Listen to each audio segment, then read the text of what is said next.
সুপ্রিয় শিক্ষার্থীবৃন্দ, প্রীতি এবং শুভেচ্ছা নেবেন। আশা করছি আপনারা ভালো আছেন এবং সুস্থ আছেন। এখন শুরু করছি বাংলাদেশ উন্মুক্ত বিশ্ববিদ্যালয়ের সামাজিক বিজ্ঞান মানবিক ও ভাষা স্কুল কর্তৃক পরিচালিত বিএ এবং বিএসএস প্রোগ্রামের আলোচনা। আজকের আলোচনার বিষয় সিভিক এডুকেশন 1। তো প্রিয় শিক্ষার্থীবৃন্দ, আজকে সিভিক এডুকেশন 1 থেকে ইউনিট 9 পার্ট 4 আলোচনা করব, অর্থাৎ আমলাতন্ত্র। তো আজকের আলোচনায় আমাদের সাথে রয়েছেন সামাজিক বিজ্ঞান মানবিক ও ভাষা স্কুলের প্রভাষক জনাব সিয়াম হোসেন শুভ। স্যার, আপনাকে আমাদের আলোচনায় স্বাগতম। ধন্যবাদ। তো প্রিয় শিক্ষার্থীবৃন্দ, আজকের আলোচনায় আপনারা জেনেছেন যে মূল বিষয় হলো আমলাতন্ত্র। তো আমরা আমলাতন্ত্রের যে সংজ্ঞায়ন রয়েছে, বৈশিষ্ট্য রয়েছে এবং গুরুত্ব, এটি আজকে আমরা আলোচনা করব। তো প্রিয় শিক্ষার্থীবৃন্দ, চলুন প্রথমে জেনে নেওয়া যাক যে আসলে আমলাতন্ত্র বলতে কি বোঝায়। তো আসলে আমলাতন্ত্র হলো এমন একটি শাসন ব্যবস্থা যেখানে স্থায়ী দক্ষ এবং পদসোপানের ভিত্তিতে নিয়োগপ্রাপ্ত কর্মচারীদের দ্বারা যে শাসন ব্যবস্থা পরিচালিত হয় তাকেই মূলত আমলাতন্ত্র বা ব্যুরোক্রেসি বলা হচ্ছে। এই ব্যুরোক্রেসি ইংরেজি শব্দ মূলত দুটি শব্দ দ্বারা গঠিত। একটি হলো ব্যুরো, অর্থাৎ এটি একটি ফরাসি শব্দ যার অর্থ হলো টেবিল, এবং আরেকটি শব্দ হলো গ্রিক শব্দ ক্রেটিন, অর্থাৎ এর অর্থ হলো শাসন ব্যবস্থা। অর্থাৎ ব্যুরোক্রেসিকে বলা হচ্ছে টেবিল শাসন ব্যবস্থা। অর্থাৎ এটিকে যদি আমরা আরও বিস্তারিতভাবে বলি তাহলে এভাবে বলা যেতে পারে যে আমলাতন্ত্র হলো এমন একটি শাসন ব্যবস্থা যেখানে নির্দিষ্ট কর্মচারীদের দ্বারা পরিচালিত শাসন ব্যবস্থাকেই আমলাতন্ত্র বলছে। তো প্রিয় শিক্ষার্থীবৃন্দ, আপনারা জানেন যে একটি রাষ্ট্র ব্যবস্থায় সরকারের দুটি অংশ থাকে, একটি হলো রাজনৈতিক এবং আরেকটি হলো অরাজনৈতিক।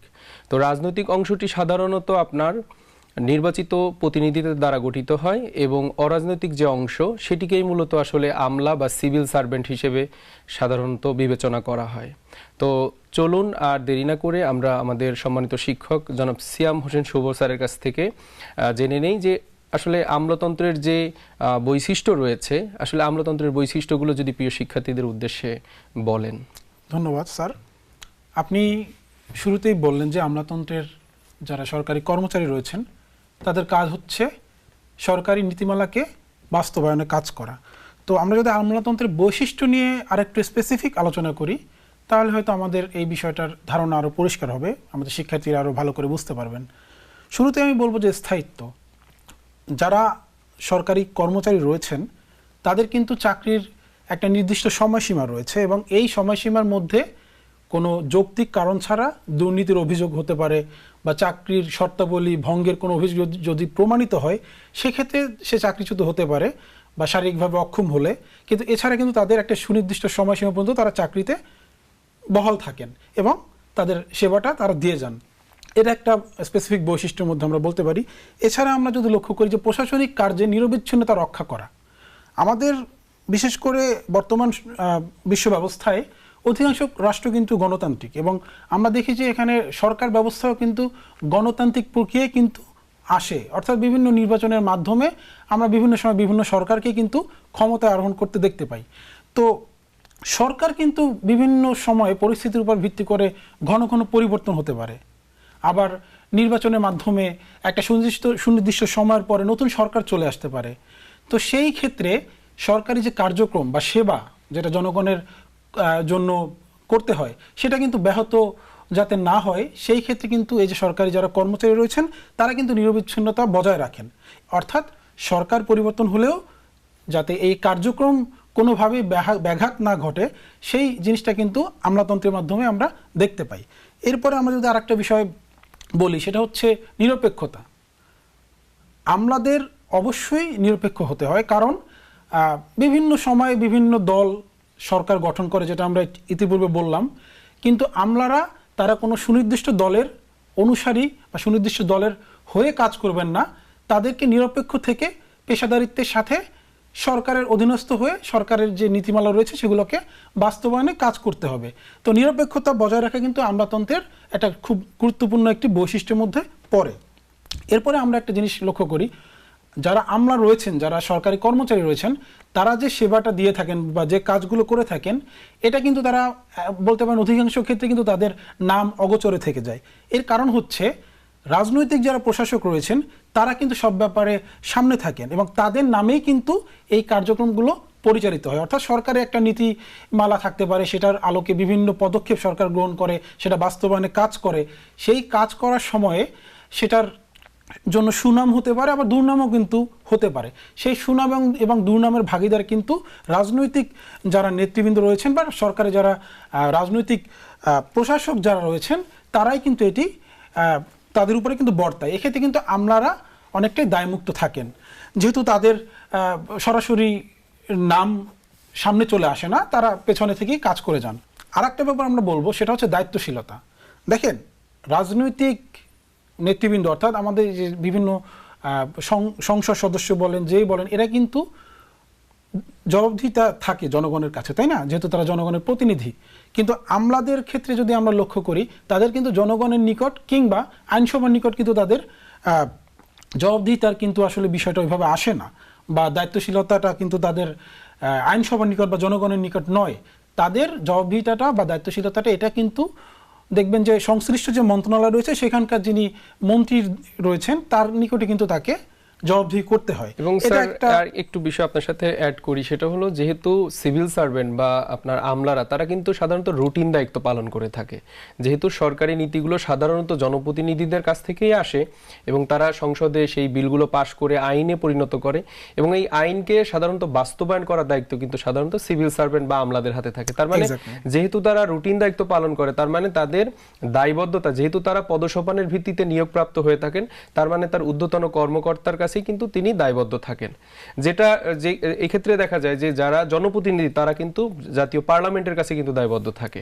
আপনি যে বলেন যে ঊর্ধ্বতন কর্মকর্তাদের নিকট দায়বদ্ধ, তো সেই ক্ষেত্রে কিন্তু একটা মন্ত্রণালয় কিন্তু সর্বোচ্চ মন্ত্রীর কাছেই কিন্তু একজন আমলা হয়তো তার জবাবদিহিতার জায়গাটা থেকে থাকে একদম সর্বোচ্চ পর্যায়ে যদি আমরা বলি। বাট সরাসরি কিন্তু জনগণ বলেন বা আইনসভার নিকট কিন্তু তাদের জবাবদিহিতার ওই জায়গাটা কিন্তু ওইভাবে আসে না। এরপরে এই জায়গা থেকে আরেকটা কথা বলবো যে নিয়মানুবর্তিতা।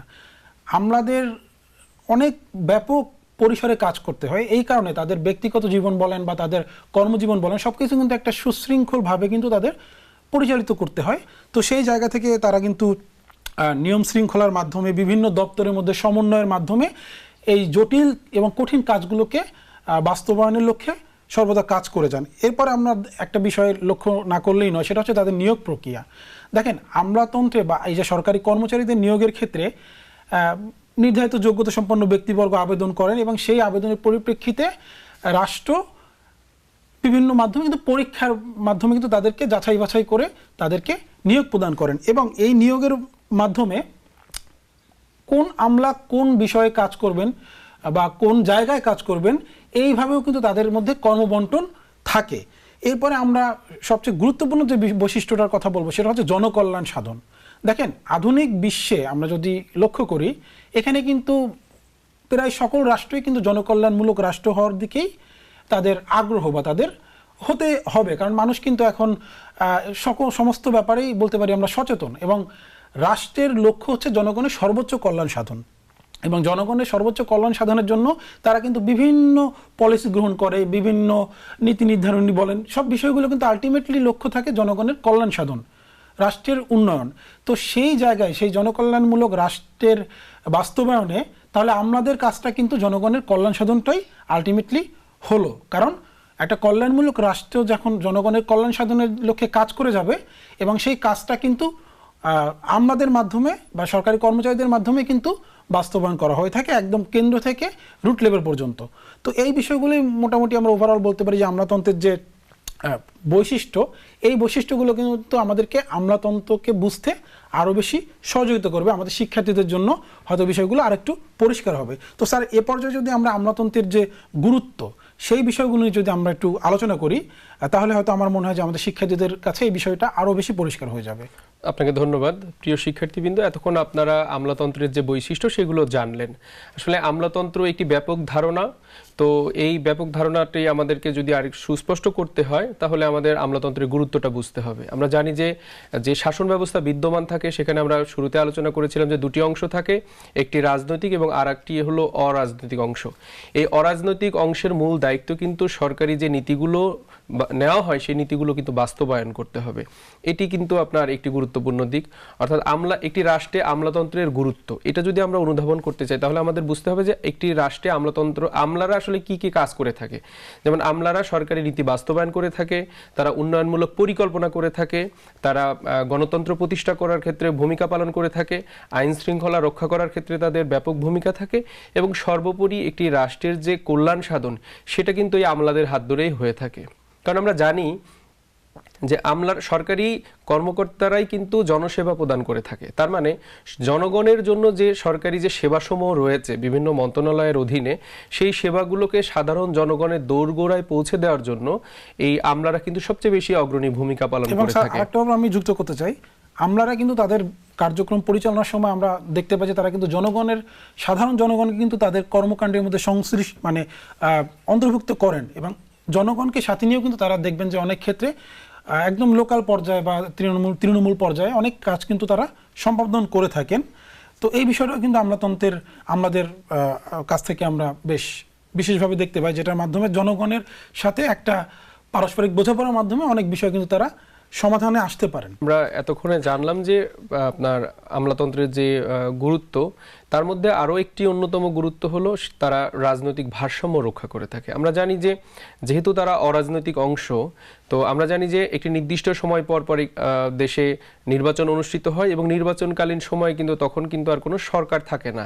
তো তখন কিন্তু বিভিন্ন রুটিন যে দায়িত্বগুলো থাকে সেগুলো কিন্তু আমলারা পরিচালনা করে থাকে। তার মানে রাষ্ট্রের যে ভারসাম্য বা রাষ্ট্রের যে স্থায়িত্ব সেটি কিন্তু টিকিয়ে রাখে সাধারণত আমলারা, কারণ তারা যেহেতু স্থায়ী বেতনভুক্ত এবং পদসোপানের ভিত্তিতে নিয়োগপ্রাপ্ত হয়ে থাকেন, এবং তারা যেহেতু আপনার দক্ষতার ভিত্তিতে বা জ্ঞানের ভিত্তিতে যেহেতু নিয়োগপ্রাপ্ত হয়ে থাকে, তার মানে তাদের এই লব্ধ জ্ঞান কিন্তু রাষ্ট্র পরিচালনার ক্ষেত্রে একটি গুরুত্বপূর্ণ ভূমিকা পালন করে। তার মানে রাষ্ট্রের যে পরিচালনা যে ব্যবস্থাপনা, সেই পরিচালনা ব্যবস্থাপনার মূল দায়িত্বই কিন্তু এই আমলাদের হাতেই রয়েছে।